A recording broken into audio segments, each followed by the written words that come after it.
This is the Stock Trading Reality Podcast, episode 106. I don't know why. A lot of my friends call me almost a goblin because I love making money. I think it's really fun. I think it's very challenging, and that's why there's so few rich people out there to me. This is the Stock Trading Reality Podcast, where you get to see the realistic side of a trader's journey.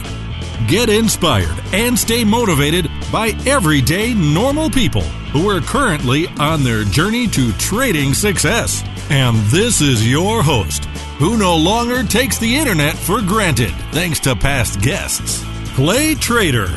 Yeah, it's truly something that when I hear, I was going to say we, but I don't want to speak for Ches, although I think we're on the same page here. But when you hear about, from past guests, where they were around, in the 70s, the 80s, the early 90s, before the internet, and I just have to sit here and think, really?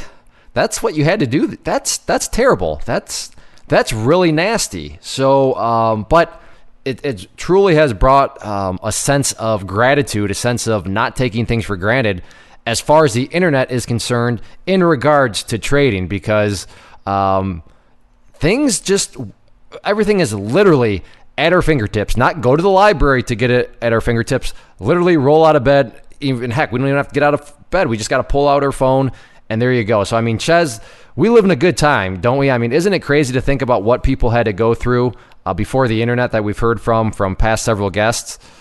Yeah, and even before that, too, if you wanted to do any trading, you had to go down to a bucket shop and, put up a line with these brokers, and the board would refresh here and there, that seems ridiculously crazy to me.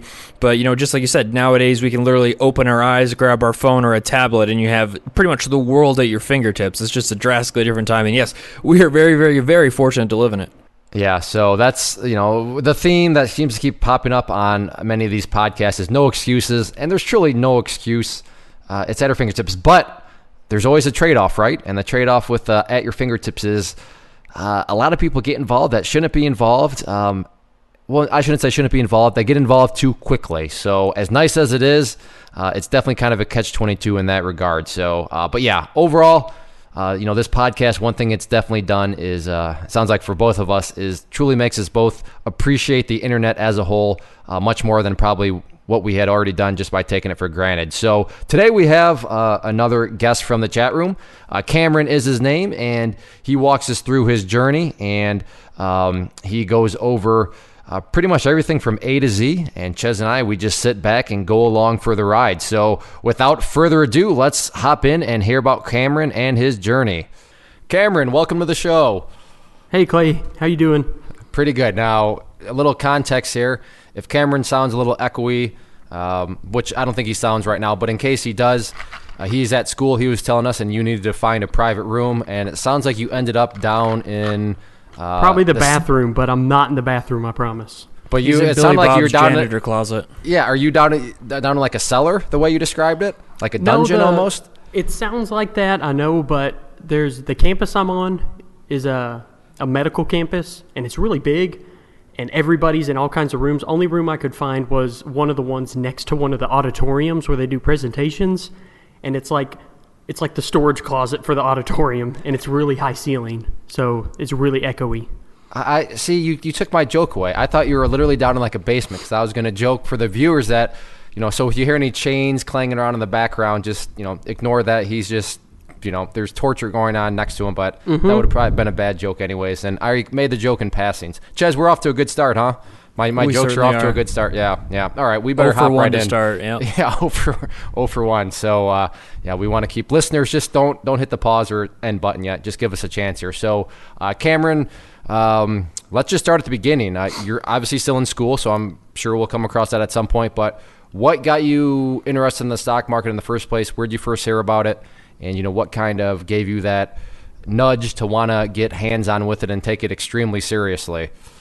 So I can't tell you where I really heard about it, but this sounds really crazy, but I had to have been like 16 or 17 in high school, and I don't know why, but I've always been interested in pharmaceutical companies for some reason, and I was reading about all these biotech companies that they would come out with a new drug and the stock would just go wild. I didn't even really know what a stock was back then. All I know is that from movies or something, it was like buy low, sell high. And I would read these articles where it would be like X company went up 110%, X company went up 150%. And all I could think about was, that's a lot of money. And because I started working when I was 15, and all I could think about was, if I had the knowledge to be able to do these things, I could be making good money. And I'm not that I wouldn't have to go to college, but I would have more money. I don't know why. A lot of my friends call me almost a goblin because I love making money. I think it's really fun.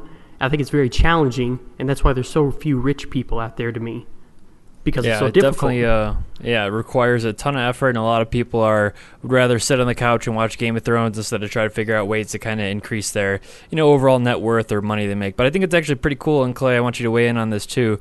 Cameron's almost introduction to the market was based on some other interests he had. He said he's interested, and I would assume your interest is piqued by, like, I don't know, you said biotech specifically, so, cures for things, just like kind of advancing medical stuff. I think it's interesting that that's actually what led you into the market. Do you have any thoughts on that, Clay? Well, yeah. First, what did your friends call you?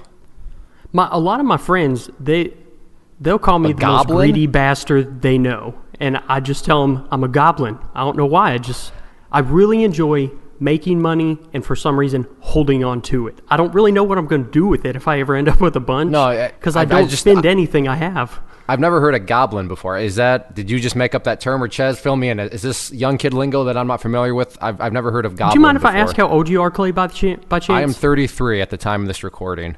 I guess I'm not super young, but I'm not super old either. I'll be 28 at the end of the summer. So okay.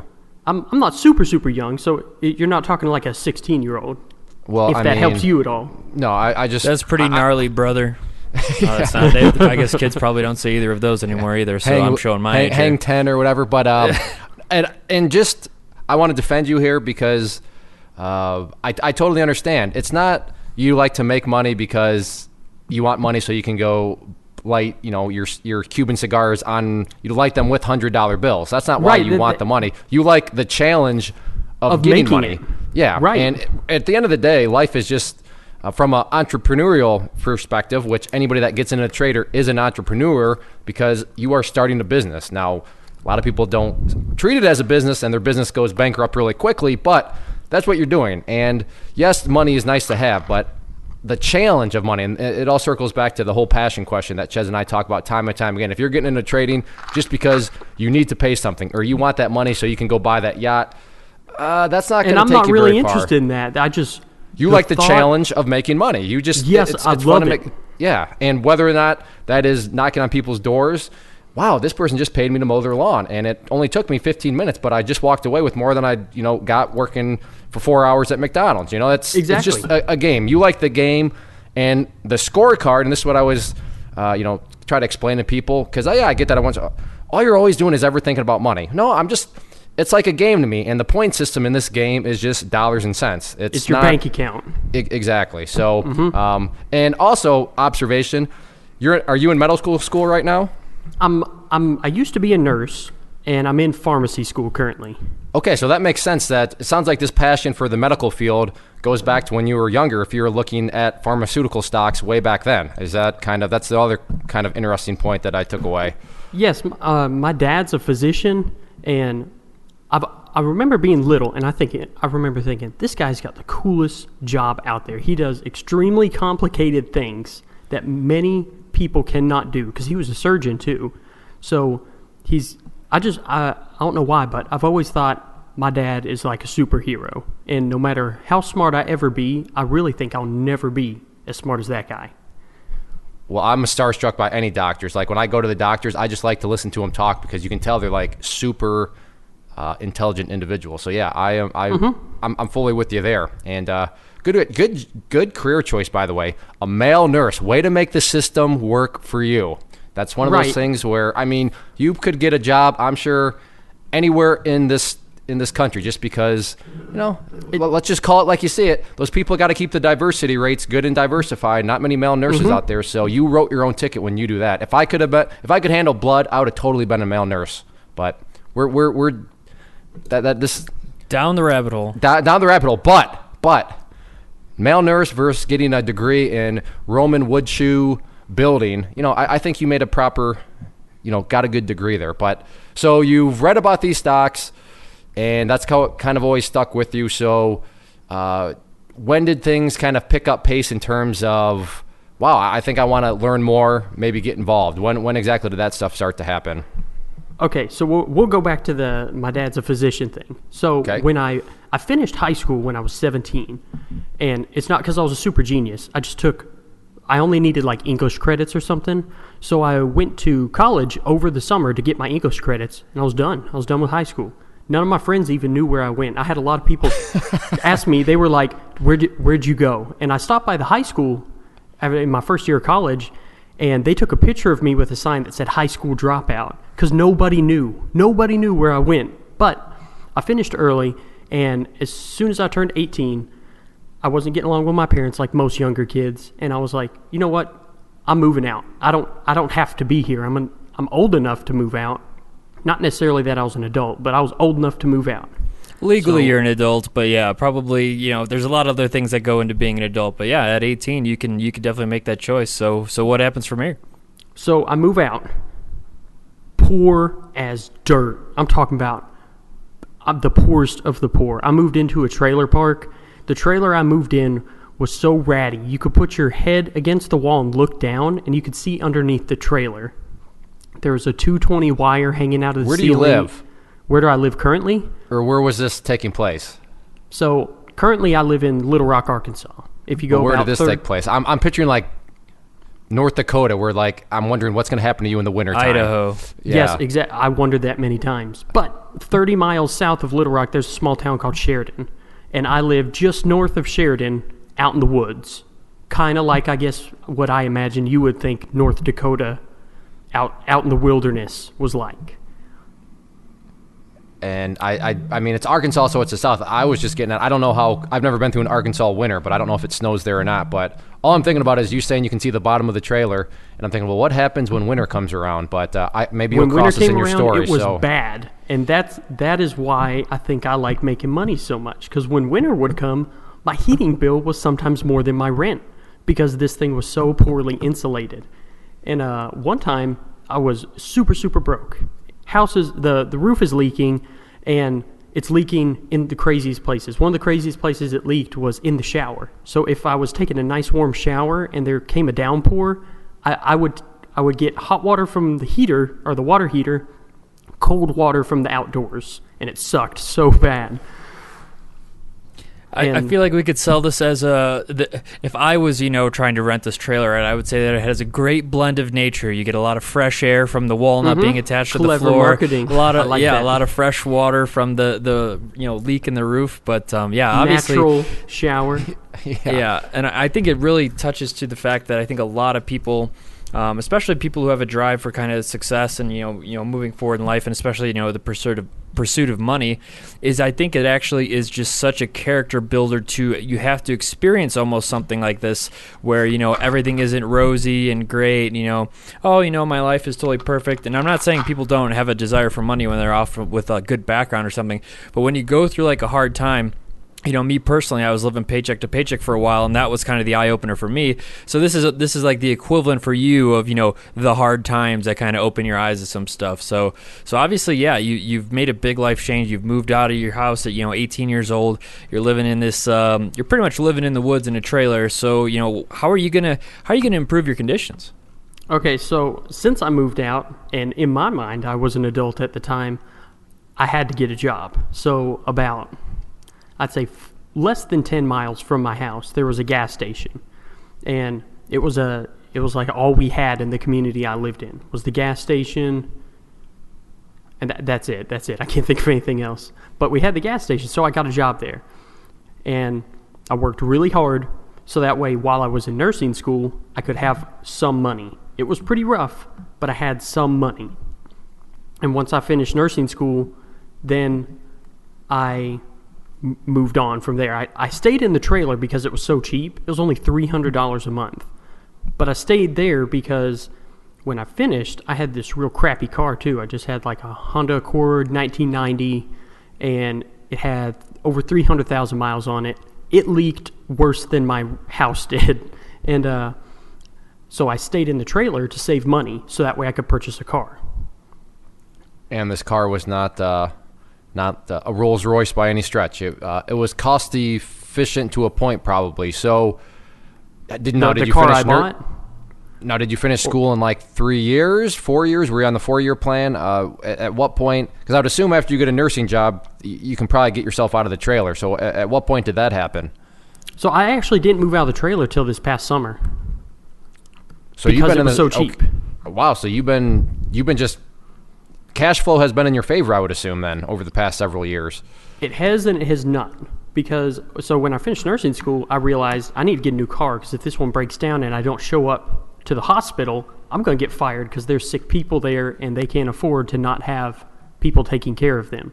It's not like missing work at a sandwich shop. There's people's lives that depend on it, and if you don't show up, because for context, my wife is a nurse as well, and it's a very, very strict thing. There's only very few circumstances that you can actually miss work, especially like at a late notice. And obviously, if your car can't start, you couldn't give them an 8-hour heads up that your car didn't work. So yeah, that's I could definitely see that being that has to be high on your priority list. Right. So I go out and I purchase a car. So before I moved out, I had worked at this same gas station from when I was 15 to little after I turned 18 when I moved out, when I got in an argument with my parents. So all that money I had saved up. I didn't need it. I was pretty close to the gas station before I moved out anyway. And so I think it's my grandparents. They lived pretty close to the gas station. So during the summers when I was in my older teens, they would just drive me to the gas station. I'd work all day. I'd hitch a ride with somebody that was getting off at the same time to drive me by my house. So all that money I made over all those years, and while I was in nursing school, what little I could, I was throwing in the bank. And it was my mom. She was helping me save the money, and she was putting it in the bank. I don't know where she was putting it, but she was just putting it in the bank. So when I finished nursing school, I told her, I need to get a new car. Hold on, sorry, I lost train of thought. So I told her I need to get a new car. Will you and Dad help me find a car? Even though I didn't get along with my parents, I didn't hate them. It was just like most teenagers, you don't get along with your parents, and it gets to that point where you move out. But you're still friends, still your parents. So I go to buy a car, and I didn't know how much money I had, so I asked her. I had like $16,000 or something. Looking back on that, I wish I wouldn't have bought the car I did, because all that money I could have in my stock market account is everything I think about with money nowadays goes back to it could be in the stock market working for me versus I had spent it on a car. I ended up buying like a Nissan Xterra. I bought it brand new. It had like 2 miles on it. Oh, brand new. Yeah, that's... I every time I think about now. $16,000 now, all I think about is that stupid car I bought. I love my car, but it's a stupid car because it cost me way more money than I needed it to. It was a bad choice at the time. But at the time, I was so worried about getting to work. Oh, and I didn't tell you, my Honda that I had, no AC, one window rolled down. Here in Arkansas, the humidity gets sometimes up in the 80s, 90s, and it'll be 110 degrees outside. So during the summer while I was in nursing school, I would get so hot after finishing school, just walking to my car, I would literally take my shirt off and get in my car, because in my car I knew it was 150 degrees and only one window would roll down. That does not sound pleasant. So, all right, well, you bought this car. It is what it is. When did the stock market start to reappear on your radar in terms of, okay, yeah, I remember this stuff from when I was 16 looking at the paper. I think I want to try to, not necessarily get involved with it, but start to monitor it a lot more closely. When did that all start to come into your journey? So I know the story's going back and forth, but it was in high school right before I moved out. I mentioned something to my dad in passing. I barely remember it, but I remember mentioning to him. I said, you know what I'd like to do one day? And he said, what? And I said, I'd love to have enough money in the stock market, and I don't even know how I knew this part. I said, in dividend-paying stocks, to where it was like I was getting paid to put my money in these stocks, and at the same time I would be working, and I would have so much money. And this is really funny. We'll get back to this later, but my dad said at the time, he said, the problem with that is you would have to have such an astronomical amount of money in the stock market to make it worth your time. Because, most of what people call your blue chip stocks will pay anywhere between like 2 and maybe 5.5 or 6%. Not great numbers. So, even if you had $1 million in there and you had an average of a 4% dividend, that's $40,000 coming in. And with my dad being a physician, I guess in his mind he was thinking I would have to have millions upon millions of dollars in the bank to get my yearly salary out of those kinds of dividends. Exactly, and that's a total normal thing to think. There's not a lot of people, I'd say, if you're looking to make almost, we're looking at it in terms of like a yearly salary. What's the equivalent of a yearly salary on it? Most people who have money in these kind of dividend stocks are doing it to pad their retirement in a sense because, they don't, that's for a retirement account that's separate than, you're trying to make it literally your pretty much monthly income. And we have absolutely no problem at all with kind of dividend stocks. I know Clay's got, he focuses on that for his retirement accounts. Most people, it's a great way to grow your retirement accounts while you let the money kind of sit and grow. That's the whole kind of point of it. But yeah, I'm going to agree with your dad in the sense of, you do need a large sum of capital if you were to say that I'm going to make, X amount of money almost in a salary term just by dividends. So I could totally see his logic there. But yeah, so obviously, but that's pretty cool that you even had the thought process to even think that way. So obviously, you have... the market has interested you. It's piqued your interest in the sense of, you want to find your way in it. So obviously, I'm assuming you kind of, after doing some math and talking with your dad, you realize that probably dividend stock, buy and hold almost isn't going to do what you want. Is that safe to say? Yes and no. This is where the story continues. So I finished nursing school to go back to that. Sorry. But I finished nursing school, and I worked maybe as a year, and I did not like it at all. I don't know if it was the jobs I had, or it was I just honestly didn't like it. I really think it's honestly I didn't like it because I try to be a very independent person, and nurses a lot of times, most of the things they do throughout a day are things other professions are telling them to do. Not to say that nurses don't think, because they do. And there was multiple times where I would be in situations where I would think and it would help the patient greatly. But most of the time, nurses are doing things other people are asking of them. And that's perfectly fine. There's needs for those kinds of positions, but I didn't like it. So the gas station I used to work at, the guy who owned it had started have you ever heard of people getting IV medications at home? I have not. Jez? So I've heard of it, but I'm not, I haven't ever looked into it. So yes, I have heard of it. Kelly's kind of mentioned some stuff as far as, people who will work in a home versus kind of a hospital environment. Right. And so he started the first company in the world that did that. I did not know this guy at all.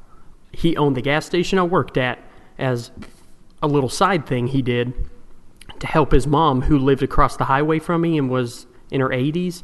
He opened the gas station to help her out. So that way she didn't have to drive all the way to Walmart, which was like 30 miles down the road, to get a loaf of bread. But he opened that gas station, and he would come in occasionally. I knew when he came in because the general manager of the store, he would be like, "That's Gene.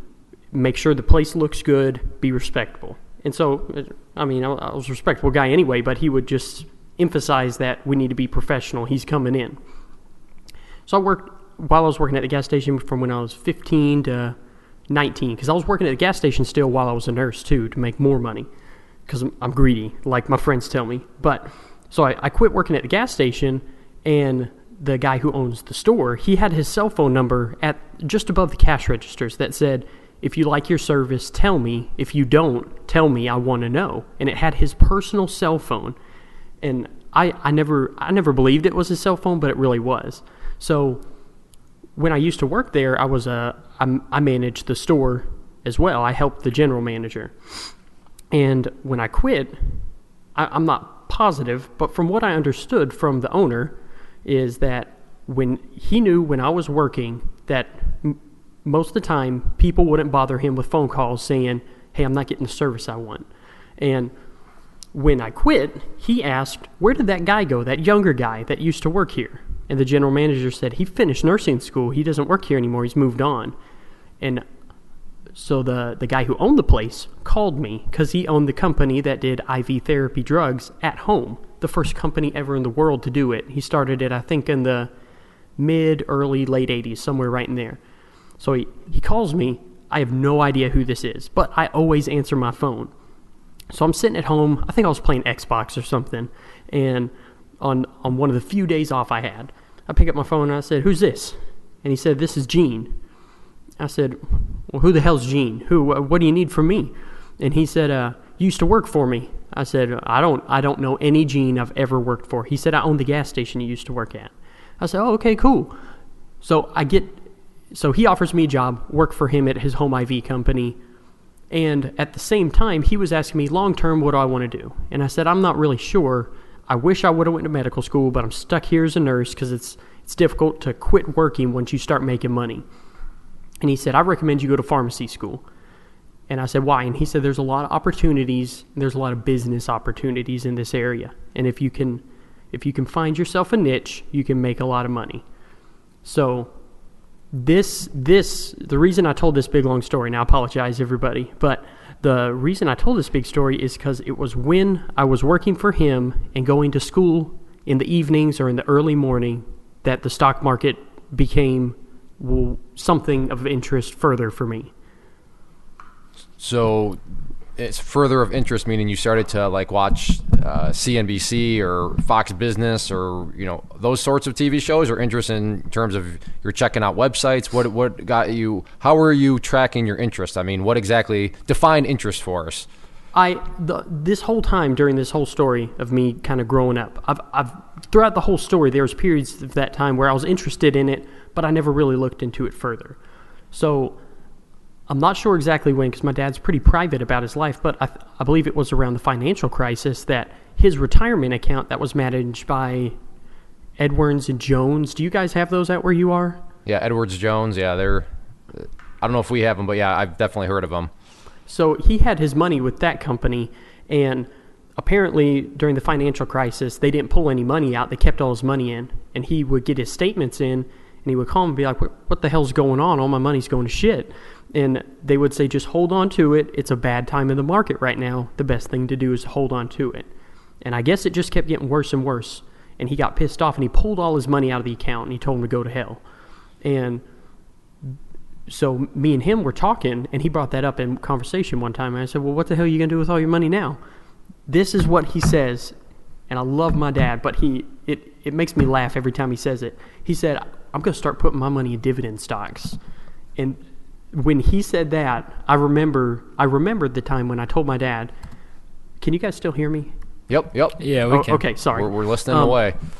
So he said, "I'm going to put all my money in dividend stocks." He's like, it's basically like the way he told me he pictured it was similar to putting your money in a savings account, but you're being paid dividends. And obviously, they're higher percentages typically than what are found in your savings account, CDs, money market accounts, all that crap. And so I just asked him, I was like, "Well, what are you buying?" And he kind of told me some companies I knew in my head. And I thought, okay, this is all the money I've been saving, even though I bought the car, and I had finished paying off the car in like a year because I just worked my ass off. But I finished paying off my car, and I had money set aside. And when he told me he was doing that, I thought, this is a good time. So I called my dad again some other time, and I said, "Hey, who do you use for your broker for your stocks?" And he said Scottrade. And my dad's real big about customer service, and he chose Scottrade because he said there's a branch right here in Little Rock that if he's having trouble, he can just drive up here, talk to somebody, and they'll walk him through his troubles. Or I really don't know why, because I haven't heard of him ever going there. But he told me he just wanted to be able to have some human to talk to. He right, gets a security blanket machines for him. Yep. Right.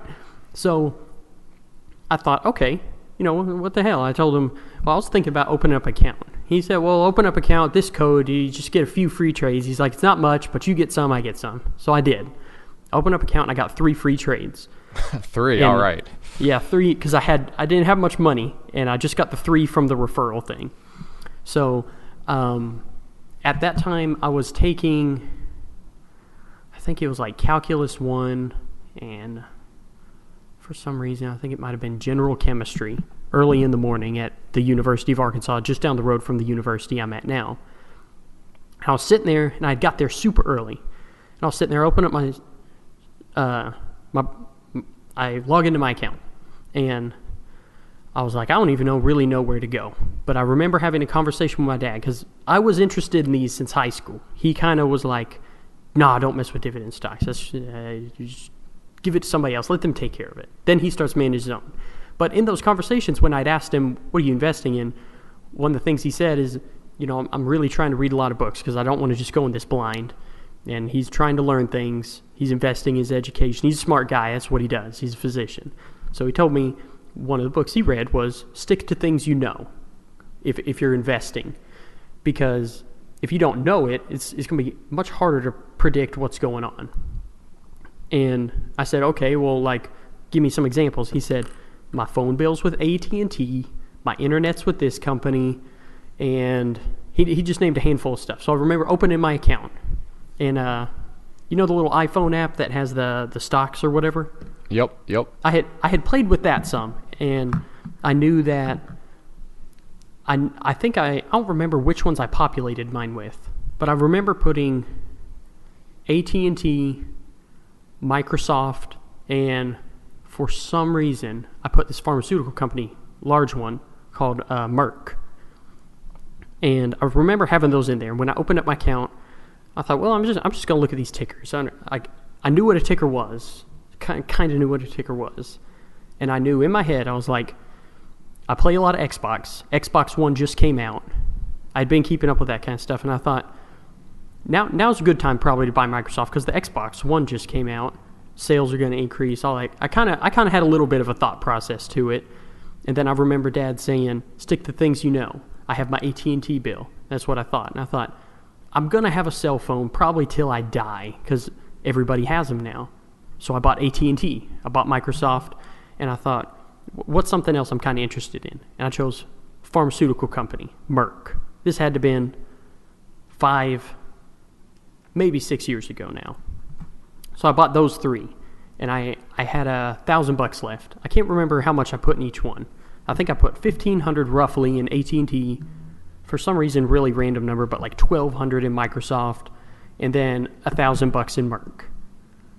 So what's that leave me with? Like $1,200 to $1,300 because I transferred $5,000 in my account. I just want you to tell me next is that you still hold all those stocks because from where they were 5 years ago, they're all much higher. Yes, I kept Microsoft. I'm really proud of my Microsoft because it's up spectacularly from where I bought it. Nice. AT&T nice. Hasn't really changed much. I still hold it. I've collected all the dividends over time. That's great. And Merck, I've been holding for a long time. I've been through 2 52-week highs with it since I bought it, and I think recently it broke through another 52-week high. I don't remember exactly, but it's all 3 of them are doing very, very well. Okay, well, so I thought for sure, Ches, that he was going to say, and then I got impatient, so I sold them all, and we were just going to have to sit there and say, oh, man, that would have been much better had you held, right. But you did hold. You did hold. Yeah, I thought he was going to say, I made $40 and then I cashed out and I felt like I was a trader. So, yeah, no, that's like an awesome hold, honestly. It's very, very rare for people to do that. Most people see a little bit of profit and they're like, oh, I better take the money and run. So, yeah, kudos to you on that. Now, were you going in, though? You were going in with an investment mindset, right? You weren't going in planning to trade anything. Is that accurate? Yeah, sorry, I'm trying to take a drink and eat a piece of pizza at the same time. But, yes, that's exactly what was going on. Because when I bought those companies, I said to myself, like I told you, I'm going to pay my AT&T bill forever. At the time, I was like an Xbox fanatic. I haven't played probably jack diddly since I bought it. Or since I got into pharmacy school. I haven't played hardly at all. And then Merck, I bought because of my interest in pharmaceuticals. So, yeah, I've held them the whole time. I won't lie, I kind of forgot where we're going here all of a sudden. What was the question you asked? I was just asking about your mindset in terms of, it sounds like your mindset was, I'm going to invest, not one of these things where I'm going to trade and then all of a sudden it goes against you, so you turn into an investor. So pretty much you held steady with what your mindset was, which is a good segue into my next question. Where did wanting to trade start to come into your journey? Obviously, investing is much different than trading.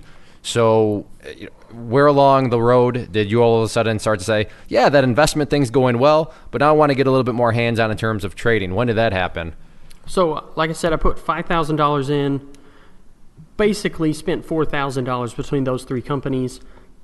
I've held them ever since, and I had $1,000 left. And I remember sitting in calculus class, it was about to start, and I thought, I got $1,000. I'm going to try. I had read about it because I had been interested, like I told you. I don't remember when I read about it. I'd been reading and learning a little bit along the way, not much, but I remember reading something about swing trading. I knew swing trading was basically you hold on to it not for a day like a day trader, and you don't hold on it for a long time like an investor. It's like you buy something you think is at a good value or it's got a lot of opportunity ahead of it, and you hold on to it till it gets above that. That's about where I was. And I mean that's so swing trading is just it's a longer term trading, but yes, this is going to be a drastically different approach than buy and hold investment style, like some of your other stuff. So there's definitely some nuances that go into it. So I'm curious to see. So obviously you do the research on it. What did you find out, like as far as how do you determine an entry and stuff like that? Did you even get that far yet, or were you just kind of trying to spot companies specifically? Are you even using charts at this point, or there's just a lot of questions I have. Right, and I had the same situation, and I remember having that $1,000, and I immediately thought, I put $5,000 in, got $1,000 left, I got 20% left, and that was something for some reason that stuck with me ever since then. Is invest 80%, trade, swing trade, day trade, however you want to look at it, trade 20%. And I still stick to that. So, and I have no idea how that came in my mind. But in my mind at the time when I bought those three companies, I thought, I'm going to hold these. And if I ever add more to my account, I'm going to hold those. And I'll trade the other 20%. Here's a question. Why? So that was 5 years ago. What is your account at right now? Is it still $5,000? No, I think I'm at a little over 19,000. Okay, so over the past 5 years, you have continued to add money to this account. Yes, because okay. Like I told you, I like to make money, and so I've always worked really hard. And so remember early in the story when I said I'm working for this Gene guy, started this IV therapy company. Working for him, it's great, really like it. Make overtime like a mother. I'm taking all the call pay because the other nurse I worked with, she hated call for some reason, and I never understood it because at that company, all we really did was answer a telephone call and help somebody set up their medication at home. If they were having a lot of trouble, we'd say, we'll come visit you. But at that company, they gave me a company car. They paid half my phone bill. Monday through Friday, they paid me like $20 to $30 a day for call pay, and on the weekends, it was $50 a day for call pay. And keep in mind, this type of nursing field, you typically never left your house. And I was only like 18, 19 years old, so I was like, why the hell would you not like this? You never leave the house and you always get paid. And they gave you a gas card for the car they gave you. And you love money, so I could totally see why you're totally on board with the call pay and all that stuff. It was awesome.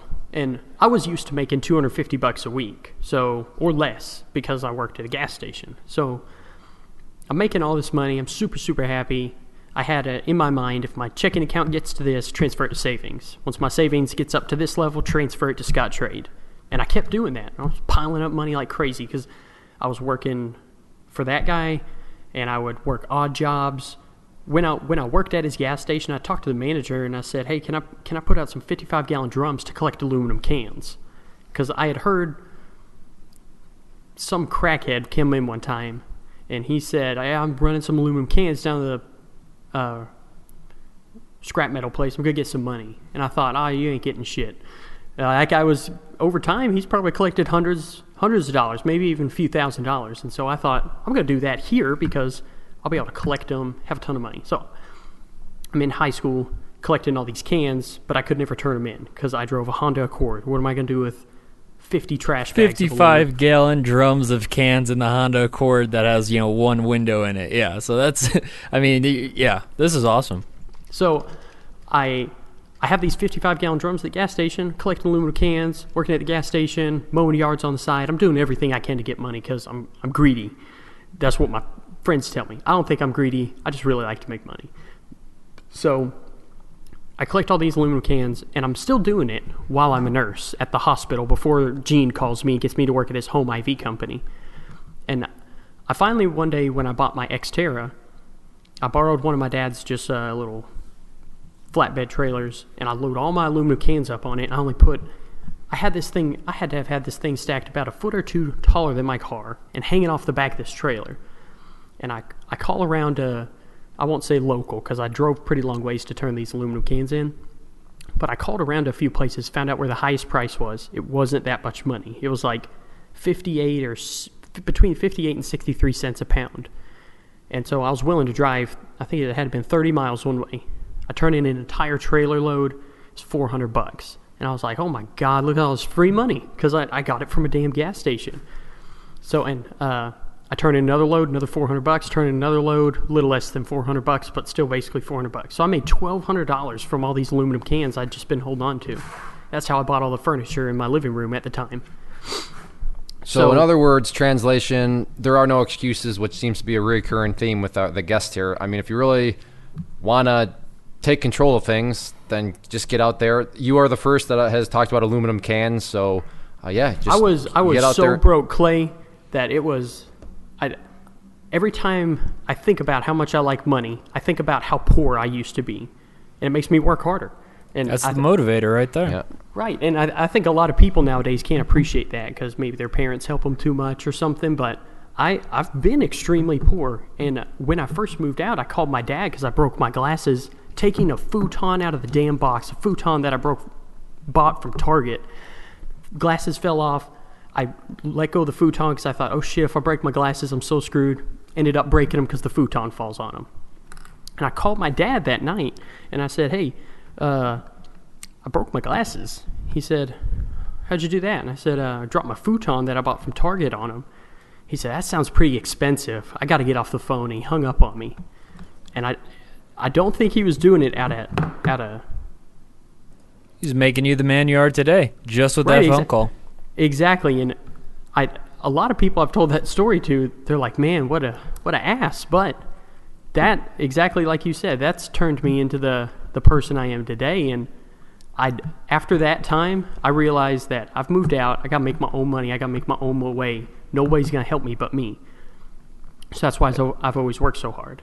Yeah, that's good stuff. So we got to get back onto trading, though. I mean, I love your passion and I love your hustle. Nobody can deny that. That's very apparent. That if someone were to offer you an excuse, you'd have quite a few stories that you could share with them that would pretty much smack them in the face and say, I don't want to hear your excuses. You got to get out there and make it happen. So back into trading. Where exactly, where do things stand right now? Are you trading at all? Are you still in education mode? Yet. What does your trading scenario look like currently? So currently, I'm still not trading because I've listened to many of your podcasts, and the reoccurring thing seems to be you need practice to get better, which I totally agree with because anything I consider that I'm good at, I've got better through practice. So I bought the 3 companies. I don't know how we got sidetracked there. To hell with that. But we bought the 3 companies, got $1,000. So I start looking into what I was interested in high school, biotechnology companies. And I came across this company called Chelsea Therapeutics, CHTP. They don't even exist anymore because they got bought out. But I bought them December.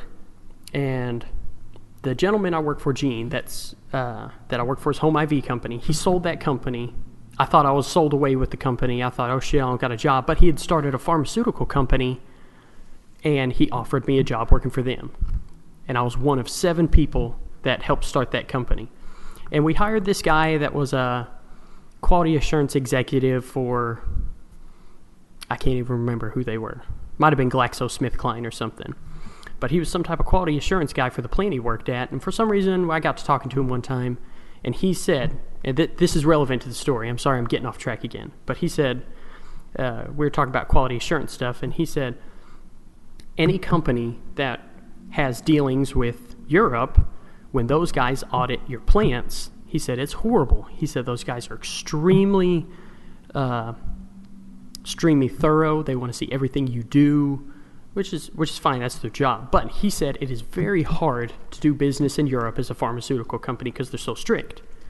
So CHTP, the company I'd bought, they were selling their cancer therapy drug in Europe, if I remember right, but they weren't selling it in America only because they had started selling it and the FDA asked them to look into side effects or something of the drugs. They were getting some crappy reports, bad things happening to people. So the drug was blacklisted from America, still selling in Europe. And I think when I bought Chelsea Therapeutics, they were somewhere around $5, give or take $1. I don't remember exactly. So I bought them. I didn't pay attention to the chart. Looking back at that, I really wish I would have, because I might have been able to get in at a little better price. So they had their meeting in February with the FDA to determine if the drug was going to be able to be sold in America. So I hold it all through December. It's kind of edging up. It's kind of edging down. I think at one time I was up like 30%. And I was like, oh, we're getting somewhere here. And so in February, there was a meeting with the company. And the way these meetings goes, they go through a FDA AdCom meeting. I think that's what it's called. And then they go to the FDA. The meeting just before is a bunch of very intelligent experts at all their fields, and they make recommendations to the FDA. They made recommendations that CHTP's drug not be able to be sold in America. And I remember looking at my account, and my $1,000 investment, I think... Decimated. Oh, it was pretty decimated. I thought, shit. And I was like, well, exactly like you said, Clay, I'm in the hole now. I got to hold on to it. The next day was their meeting with the FDA, because they had their AdCom meeting, and then their meeting with the FDA short after. I got hella lucky because the next day, the FDA didn't take the AdCom meeting's recommendations and approve the product for sale in America with a black box label. Black box label just meant that they had to say that this drug can cause these bad side effects. Stock went up. It's ridiculous. It was like 150, 160%. I ended up selling it with like, I think a 40 to 50% gain somewhere in there over December to February. I'm going to agree with you. That's a pretty lucky break, especially with the recommendation from experts essentially saying this probably shouldn't be allowed here. That's definitely a lucky break. But in terms, so obviously you had mentioned that if you had looked at the chart, you probably could have got a better price. So I mean, what exactly are you kind of doing now for your? I know you made a big mention and it's huge, and I'm glad you recognize is that to kind of get proficient at trading, you have to do a lot of practice and you got to get educated on it. So are you, when your plan is to go live, are you going to be trading options? You're going to be trading stocks? Are you swing trading? Are you day trading? What exactly are you even practicing now? What I'm practicing now is just stocks. Because my swing trading that I was doing was extremely skeptical. That's the only way I know how to say it. I was buying these biotech companies which were extremely skeptical companies. You were gambling. Let's just skeptical gambling. That's what biotechs are. Speculative. I'll agree with you because sketchy, I would do my research. Sketchy is a translation for you're gambling. Were you holding these biotechs overnight? Yes. Then unless you have inside information. If you have inside information, then that's not gambling. But yes, I was biotech putting in thought into it, and I was talking to people that had worked in industry a little, and I wasn't asking them for stock recommendations. I would ask them very broad topics like how's it with these companies dealing with the UP or something. I think a European Pharmacopoeia or something. And that's where I got the idea for CHTP. Was he said it's extremely difficult. I think he said something along the lines of if you can get through those guys, you could get through the FDA, and that's the reason I bought that stock, which is a horrible investment thesis, I might add. I would argue personally that all biotech investments are. I can't remember what episode, Ches, but you have a buddy where. I'm not saying to not play biotech stocks, but didn't he call it like his gambling account or whatever, like a small slice of his portfolio that he used for biotechs? He was just like, yeah, I fully understand that this money could disappear overnight. Yeah, he set up a separate account and he uses Robinhood just to keep it easy so he could do it, from his phone wherever he's at. But yeah, he called it his speculative biotech gambling account, and that's what he literally told me. He named it. I think you can name your profiles or your accounts or something. So yeah, he named that, but he said he set aside a small portion of that. And the only reason why, especially Clay and myself, is talk about biotechs the way they are is that just like you had mentioned in your story, you're just such at the mercy of the FDA. It's almost like outside binary events that you can't even really foresee. You can know when the hearing is, but there's no way for you to if you base your trade thesis on those expert recommendations and say went short that stock or something, you would have got roasted. And that's why we're always like biotechs are like the wildest of the Wild West, because you're just at the mercy of a lot of outside kind of influences. Now, I suppose you could prove us wrong here and say, well, what are you talking about, Clay? My biotech swing trading account has, quadrupled over the past couple of years. So, I mean, I could very well stand corrected, but, I mean, how has, in a nutshell, that swing trading, use the word sketchy. So I'm assuming things, I don't know. I'm not going to say we're a disaster, but, I mean, how has the swing trading gone of the biotechs? Okay, so the story gets thicker. So buy CHTP, sell it, goes good. I was talking to my dad. He was like, oh, good job. I don't really do that stuff. I'm just sticking to the dividends. But he was like, oh, that's pretty cool. And I just said to him, hey, do you know of any other biotech stock you've heard of that, something I could look into? And he mentions this stock, APPY, Venaxis. They're still out there. No, sir. But I looked into them, and at the time they were coming out with something can't remember it. I think it was like some type of biomarker assay test to predict appendicitis in patients. And I look into it more and more. I think at this time I didn't look at a chart still. I just looked at it and I think the price was pretty low. I think it was like at $2 or $3. I thought, I just did really good on this one.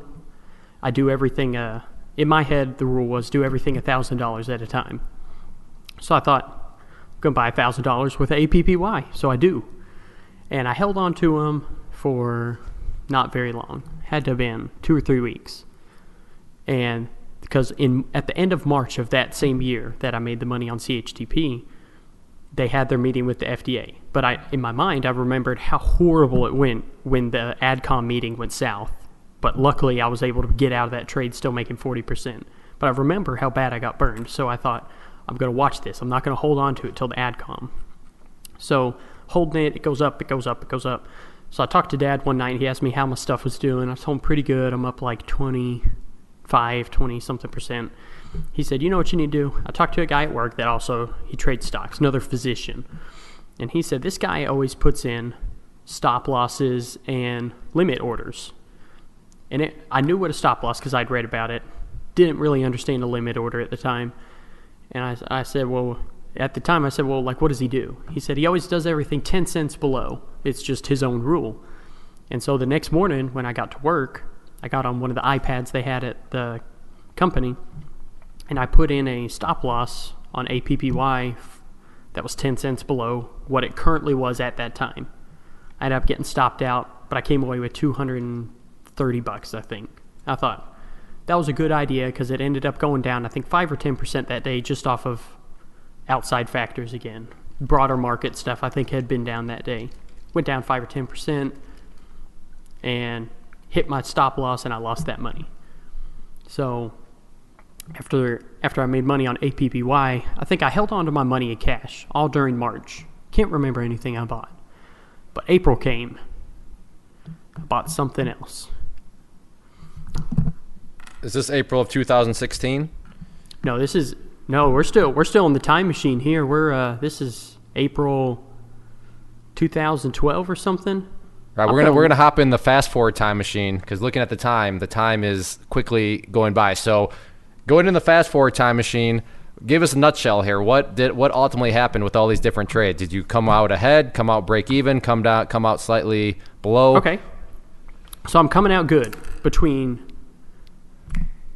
January of that year, September, October. I'd only swing traded 4 or 5 stocks. I was doing great on every single one of them, and I got to thinking, I was like, I'm doing kind of good at this. So I wanted to learn. I wanted to do better. So I get to looking on the internet, find some people that are experts. some people that say, you take my classes, you'll make all this money. And I remember thinking in my head, this got to be a crock of crap. There's no way. But I keep looking at it, and this one guy, you probably tell me who he is. I won't say his name, but he was talking about penny stocks. Oh, yep. Okay, this is where it goes south. This is where it gets bad. And he's just talking about these penny stocks like they're the greatest thing since water. And so I don't remember what I bought. I was at work, bought something that was a penny stock. Ended up going down like 25% in an hour. I was like, oh, to hell with this. It sold out. Lost $250. And it ate me alive on the inside because where I was working, I was only making $15-16 an hour. All I could think about was, I'm going to have to work 10 hours to get my money back. And I was super pissed off. At the same time, in my head, I was like, that guy keep talking about penny stocks, though. These are the best thing since water. Try it again. Lose money. Try it again. Lose a little now, more when money. when you say try it again, are you trading based on the recommendations from somebody else? No. Okay. So you're finding these yourself. And to this day, I will be 100% honest. I don't even know where the hell I was getting these stocks. I really don't, because I wasn't using stock screeners. I think I was literally Googling something like good penny stocks right now. I mean, I was getting as vague, no research as you could get. At least with my biotech stocks that I was doing semi-okay with, I was doing some research. These guys do nothing. And good penny stocks right now. Yeah, I'd be curious what kind of Google search that would. I was gonna say I can only imagine out. the search results that come up for that one. Some blog from some guy somewhere. Yeah, gosh. And the thing was, I wasn't looking at what people were saying fundamentally with these companies. I was looking at things like stocks up 10% today off of this volume. It's this percentage change. It's this much money is traded hands on the stock. I was looking at very vague things. And so I'd see something like that. I'd see something that said something like stocks up 33%. I remember seeing that one time. And I bought the stock. Had to leave work for school. And I'm on my phone, looking at the stock. And I think I was at the highest I was ever up was like $10. And I was like, oh, come on, man. These penny stocks are supposed to be great. Go into class, look at my phone. I'm down 20%. I thought, oh, shit. And I thought, oh, I just got burned the other day on this one stock. Lost whatever it was I told you. I lost all that money. I thought, I'm going to stick with it for a second. So I focused in class. This was like an organic chemistry class, a class you can't not pay attention in. And I remember getting out of that class, running to lunch with my friends before I had to go back to work. Look at my phone, down 33%. And I was like, oh my God. It's like 20 hours of work down the toilet. So I sell it immediately. Don't know why to this day. I did it again. Did it again. I think at the end of that year, for some reason, I think I had to claim a $3,000 loss, almost at the maximum you can claim.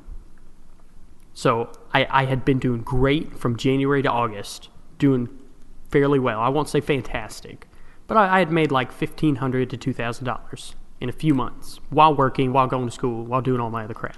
I thought, this is great, making money. Burn all of it and more to where my 80-20 rule, I was down to the 80%. I was down to AT&T, Microsoft, and Merck. So I'm hoping that this was kind of a wake-up call for you, that you needed to find a better methodology, and is that what ultimately kind of led you here? Were you looking up some tickers or something and found Clay, or how did that all go? So I can't even remember what it was. I uninstalled it from my phone because I got so pissed off at it. StockTwits. I remember being on StockTwits. When I would take a little break at work, I'd just be flipping through there. I think that's where I was getting a handful of these penny stocks, where I was like, hey, you know what? These guys got to know something. They're talking. They got some good stuff going. They're saying some good things. I can't remember what stock I was looking at. But I remember seeing Clay Trader video or something. I clicked on it and I watched it. It is probably great marketing on y'all's half, so good for you guys. But I watched the video.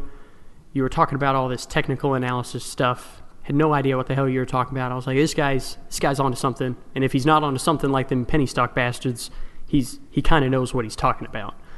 Because you were not talking about the stock fundamentally. You were talking about there's resistance here, there's support here. It's got a little bit of momentum to it this way. This isn't everything you're going to get if you bought a class, but stay up to date and whatever your videos used to have, 4 years ago. And I'd watched those repeatedly. I never hit you up on stock twits because I had been burned so many times through penny stocks on stock twits. I would just at this point, I was sitting back and watching everything. And I think it was, I can't remember, 2015, I bought your risk versus reward class. And I really wanted that class because I wanted to control my risk because I got burnt so bad and lost all my money that year, 2012. For someone who loves making money and hanging on to it, then that makes perfect sense on why you're probably in your head, you're like, if I can control the downside and just let the upside work for me, then that's what it's all about. Right. And so I wanted to get better at controlling my risk because I knew that was obviously my problem with these penny stocks. And so that's why I took the class. I watched every video except you had 3 sections to it. It's been a little while since I looked at it. But the 3rd section, I don't think I looked at that. I think it might have been momentum. Was it the momentum risk versus reward?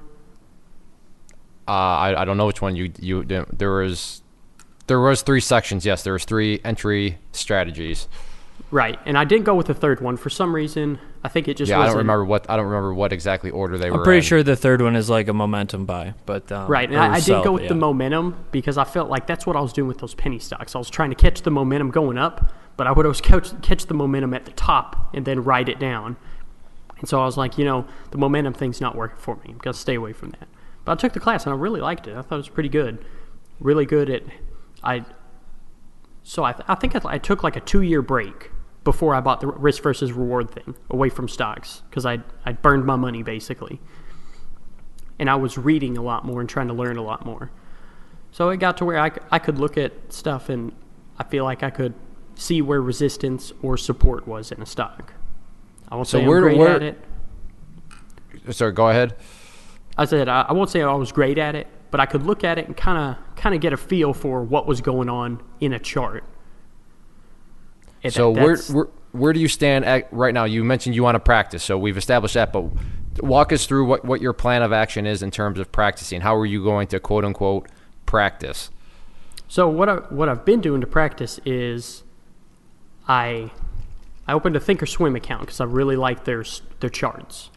So what I do is on their stock screener, I have the few things I have set in. I think I only have like 3 or 4 variables set in, and I'll look at those variables. It pulls up a list of stocks for me. I'll pull up the charts. I'll kind of look at them, get a feel for them, and I have a spreadsheet set up to where I try to do everything between $1,000 and $2,000 at a time, similar to what I'm doing when I buy dividend stocks now. So I'll see something. I'll say in my spreadsheet, buy 200 shares of this. It's at $5, and then I'll watch it while I'm sitting in class in these lectures for pharmacy school. I'm sitting there watching it, and if it goes south on me, I have a limit set in the spreadsheet, and if it gets hit, I'll go ahead and fill it out that was a loss.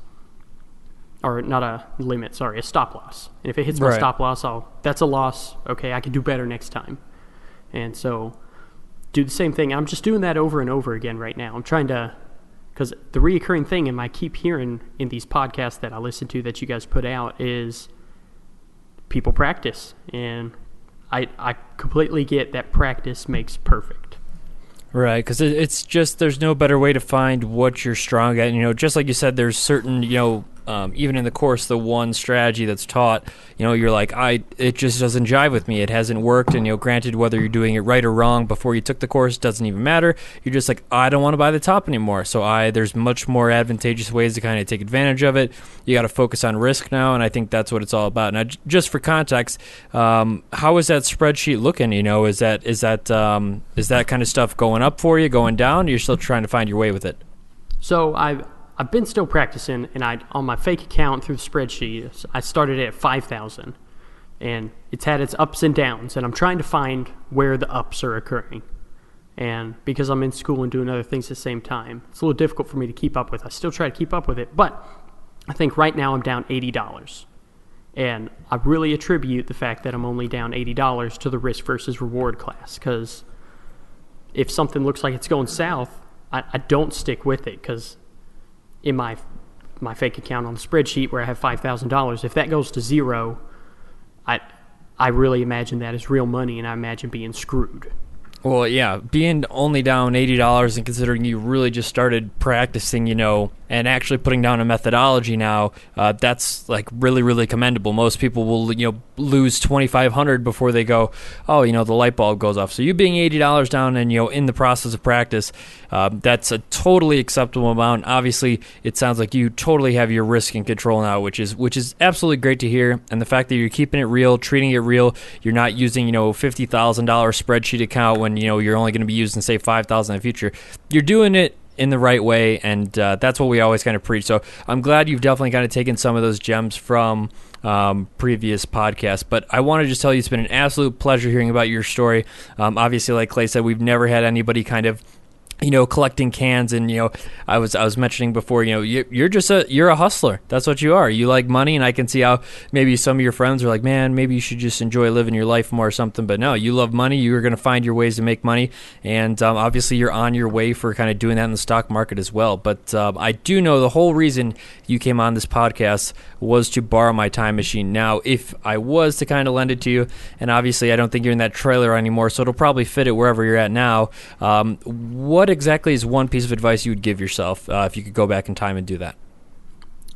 I wish I would have taken the risk versus reward class before I lost $3,000+ in like 5 or 6 months there at the end of when I had begun my journey of trying to swing trade. I wish I'd taken that earlier because I would still have that money.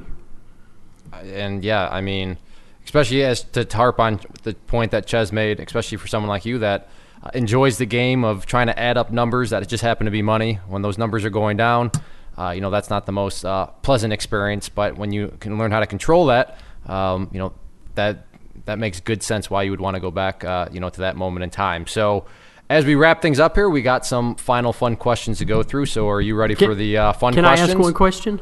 Can you ask a question? Maybe. Yes, it depends what the question is. So, Clay, if you could get in your time machine that I'm always hearing about on these podcasts, what would you do differently with your stock trading journey? Ooh, this is interesting. I don't think this has ever happened. Because I know I emailed you one time, and you said you've lost a lot of money on your journey, and I asked you how you were able to lose it, and you said something about a bookstore.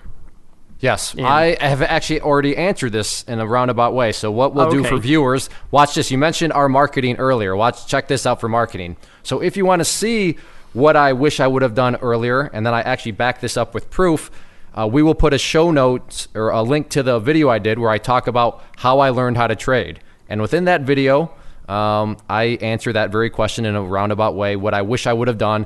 And when I did something different in my career that wasn't to do with the market, I kind of put my money where my mouth is in regards to that. So if you want to watch it, Caemeron, you're just going to have to go watch that video, which we'll put in the show notes. Marketing. How do you like that for marketing? That was good.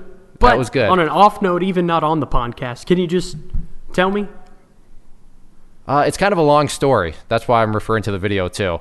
It's all explained in the video, Caemeron. I'll actually send it to you when we're done, so don't worry about it. Okay. But yeah, all the listeners are going to get the same experiences you're going to get. And yeah, he does a good job of explaining in that video. Yeah, so... Okay. But hey, good question. That was turning the table. But I like to think that I'm one step ahead, but maybe not. Because in my life, it's always easy when I can just link people to a video because it's like, here, go check that out. But good question. But I promise we'll send you that video and you'll see it's all mapped out perfectly. And here's a little hint though. It's pretty similar to what you just gave in your time machine answer. But all right. Fun question time. What is your favorite movie? Oh, I couldn't even tell you. That's all me and my wife Studying. do is watch movies. Oh, okay. We watch movies in the evening. That's like our time together before I go to bed and wake up and repeat the study session. But I don't know if I could even tell you because I've watched so many, especially here lately. There's got to be one that sticks out. Even if it's a recent one, what's your favorite movie recently?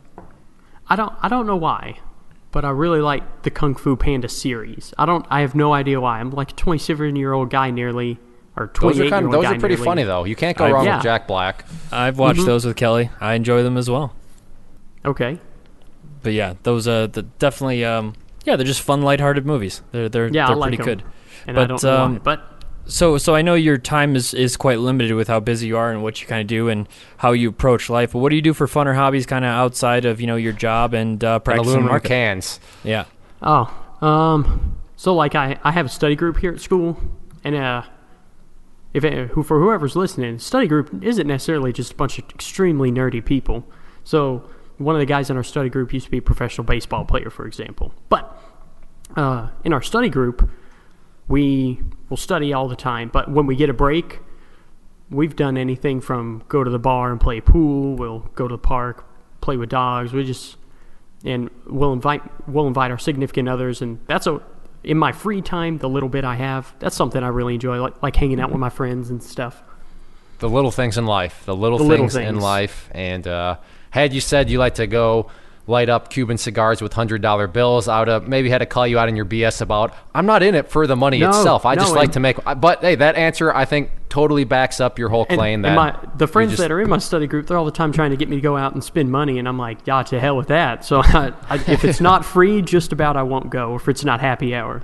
There you go. I like your viewpoint on life. So, final question. 3 words, and these 3 words need to be associated with what you would classify as a successful trader. So what would these 3 words be?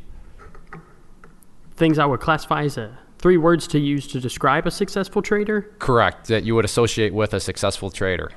Well, for sure, knowledge, because that would have saved me a little bit of money. Knowledge, practice, and discipline. That's the best way I know how to put it. Knowledge, practice, and discipline. Because even if you get into those bad trades, you got to have the discipline to get out before you lose all your money. Yeah, absolutely. And I mean, to that point, there's always, as traders, you're always going to get into a bad trade. A bad being classified as one where you were just simply wrong. If you have a problem being wrong, then trading is definitely not for you. You just got to be able to fess up to yourself that, hey, I was wrong on this one, and then take the proper steps to fix that. So yeah, I mean, absolutely. And that's, you nailed it. That's where discipline definitely comes into play. So we will definitely have to have you back at a future time when you're starting to get, put some more money and such on the line. So glad to hear you're practicing. Glad to hear you're now really starting to understand, risk management and all that good stuff.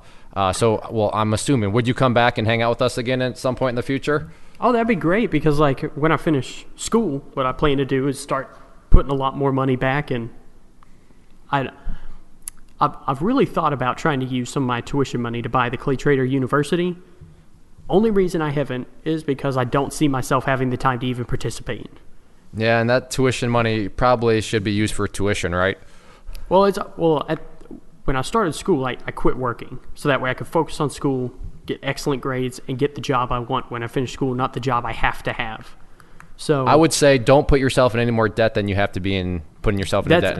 And that's kind of where I'm at too. It costs money. Then go ahead, Chaz. I was going to say, when you finish school, you got income coming back in. I have no doubt at all you'll be able to kind of roll into a university package. And then at the same time, the big emphasis that you touched on, which stood out to me especially, is that even if you did get it right now, you most likely don't, and we always tell people, there's always ways to make time.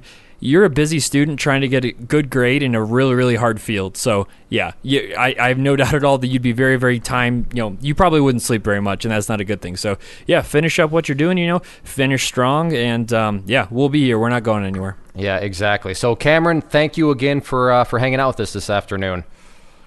Hey, it was great. I had a lot of fun. Excellent. Well, for you listeners out there, a final few things before we go. First, if you're listening on iTunes or any of the other podcast players, make sure to subscribe, and if you could leave us a rating, that would be very helpful. Little things like that go a very long way. If you're listening on YouTube, then check out the rest of the channel, and hopefully you ultimately decide to subscribe. Lots of good stuff going on with the channel in terms of different videos and such. And then finally, if you're listening on the website, and if you want to find that video to figure out how exactly if I could go to the time machine, if you want that answer, then you'll have to go to the website to check that out. But leave us a comment down below, and we're always reading those, and we will reply. So again, thank you to Ches, as always, for being an esteemed co-host. Thank you to Caemeron for taking time out of his day, and thank you to all of you as viewers. We will see you back next week. This has been the Stock Trading Reality Podcast. Thanks for taking the time to hang out. To learn more about Clay and the Clay Trader community, including the trading team, premium training, and more, visit claytrader.com.